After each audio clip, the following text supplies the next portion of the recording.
So let's start the last session. The session is for adolescent baseball players. The first speaker of this session is Brandon Erickson. His talk is about shoulder and elbow injuries in adolescent U.S. perspective.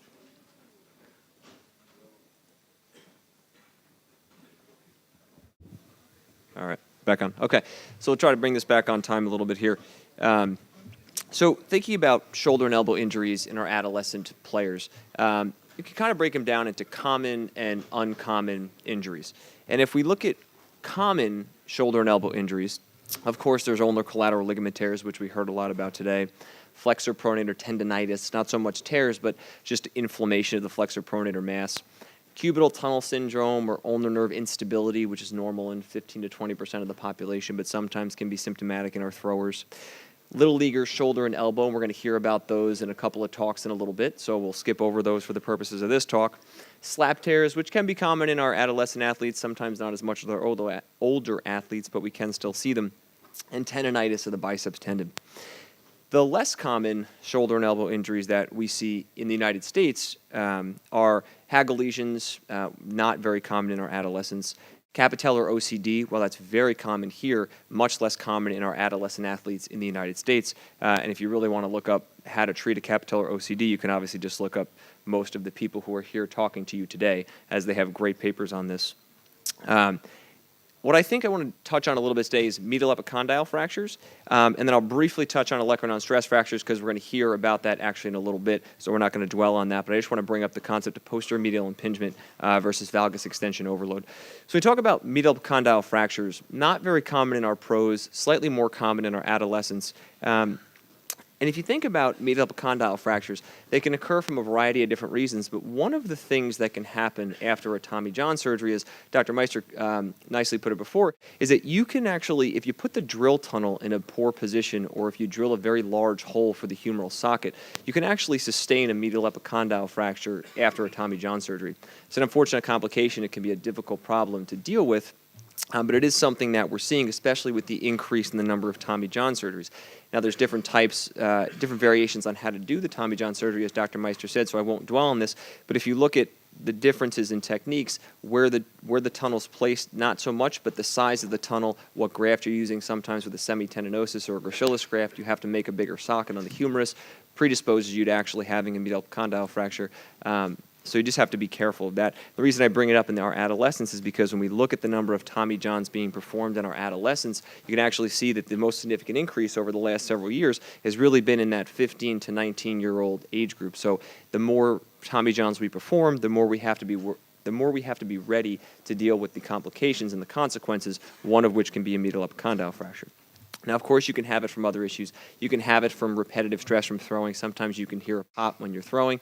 You wind up sustaining a medial epicondyle fracture. Certainly when the elbow dislocates, you can have a medial epicondyle fracture. Happens in our adolescents not infrequently. Sometimes that can actually get trapped within the joint. That becomes obviously an operative problem.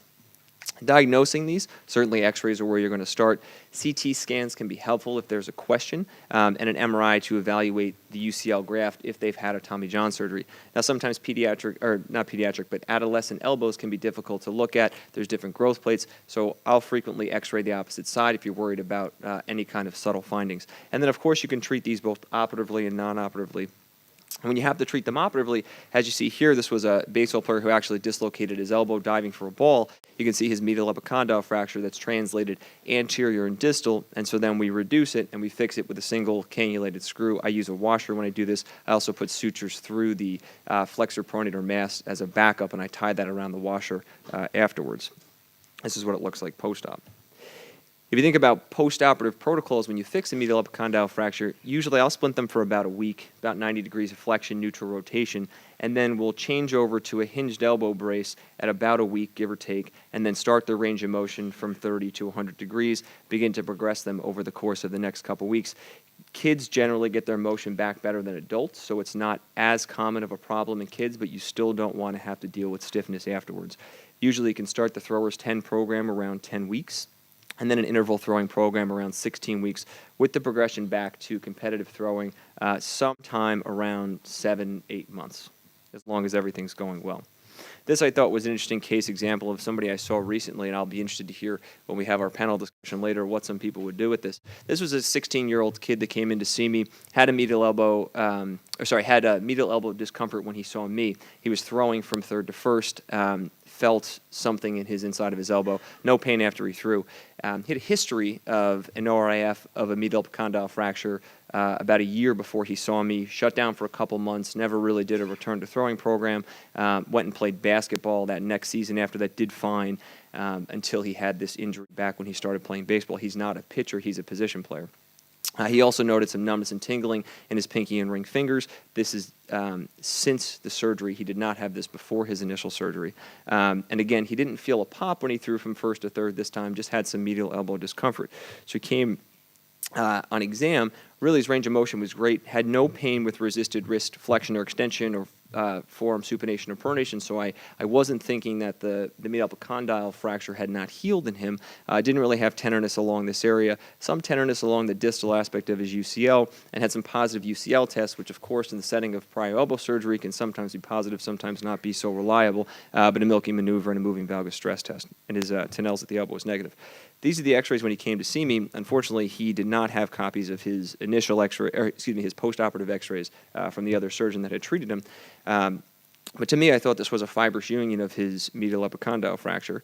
And so I thought he potentially might have a distal UCL tear, so we ordered an MRI, and if you look at the slices as we go here through the coronal, you can see that the distal UCL doesn't look totally normal there, and there's a little bit of dye that goes through it on the slide before, but it's very difficult. This isn't a great MRI. It's a little difficult to evaluate the healing of the medial epicondyle there. So I shut him down for 2 months and then had him start a return to throwing program, and he actually did fine, but he still noticed a little bit of discomfort on the inside of his elbow. It just didn't feel right. So I brought him back, re-x-rayed him again. I thought maybe there was a little halo sign around the screw now, and that there was a little bit of change in what the fracture looked like now versus before. So we got a CT scan on him, and we look at the CT scan. You can see here that there's a slight malreduction to the medial epicondyle piece, but there's not a lot of bridging bone that's going across that medial epicondyle piece and the medial aspect of the distal humerus. Now, could there be a fibrous union there? There could, but there's a couple slices there where there doesn't look like much bones formed in this otherwise healthy 16-year-old. So the question for this is, do you continue non-operative management? Do you revise this potentially to a bigger screw and use some biologic augmentation? And then the question is the distal UCL a part of this too? Is there an issue with the ulnar attachment of the ulnar collateral ligament here, or is that really the problem? And even though the CT scan doesn't look like this is healed, it actually does have a fibrous union. So it's something that we'll talk about later, but I wanted to bring up. Now, I'll kind of gloss over olecranon stress fractures because Dr. Keaty is going to talk about this in a little bit. Just understand that when you talk about olecranon stress fractures, there's different etiologies for when this can happen. Sometimes it can be some posterior medial impingement or valgus extension overload, and sometimes you can get some traction from the triceps tendon. I always think it's important to talk about posterior medial impingement versus valgus extension overload, because in posterior medial impingement, you don't really see many changes in the radial head. The radial head should look normal. When you talk about valgus extension overload, you start to see some changes within the radial head because you're getting compression on that lateral side of the elbow. So when this starts happening in our adolescents, this can be a real problem. So we'll skip over these things here. And I just want to talk about one other thing before I end here. We brought up weighted baseballs before a little bit, and so we won't dwell on this. But we're talking about stress on the medial elbow in a growing athlete in adolescence. When you think about weighted balls, this study here was recently done out of Detroit, and you can see that what they did was they took 19 youth pitchers and they had them throw 5 fastballs from ground level using different weighted baseballs, so 3, 4, 5, and 6 ounces. So our baseballs 5 ounces, 6 ounces would be heavier, 3 and 4 would be lighter. And they used the modus sleeve to look at elbow torque, and as we talked about, this isn't perfect, but it's a good marker for what we're looking at here, as well as arm speed, arm slot, and then shoulder rotation. What they found was that as they went up in ball weight, ball velocity decreased, as you'd expect. You're throwing something that's faster, but the medial elbow torque also increased significantly, which, if you think about potential risk factors for injury, that can be a real problem in our adolescent athletes. So I think it's important just to remember that weighted balls, while they definitely do increase velocity based on all the data that's there, they also will increase the stress on the medial elbow, potentially predisposing you to something like a medial epicondyle fracture, an ulnar collateral ligament tear, things of that nature. So overhead athletes, different animal. History physical exam can help with diagnosis. Always the common things are great, but try to think of some of these uncommon things sometimes. Thanks. Thank you, Brandon.